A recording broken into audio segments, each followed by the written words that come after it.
পঞ্চগড়ের জন্য এটাই 10 দলের প্রতীক। এটা কয় দলের প্রতীক? আবার বলেন, কয় দলের প্রতীক? সবাই এক হয়ে লড়বেন তার জন্য, বিজয়ী করার জন্য সর্বাত্মক চেষ্টা করবেন, বিজয় ছিনিয়ে আনা পর্যন্ত জানমাল দিয়ে পরিশ্রম করবেন।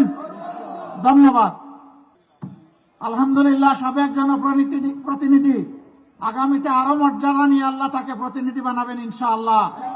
পঞ্চগড় 2 আসনে আমরা তার হাতে ন্যায় এবং ইনসাফের প্রতীক, সমতার প্রতীক, সাম্যের প্রতীক আমরা তার হাতে তুলে দিচ্ছি। আজকে এই দাড়িপাল্লা 10 দলের প্রতীক। কয় দলের? সবাই বিজয়ের জন্য কাজ করবেন। সবাইকে ধন্যবাদ।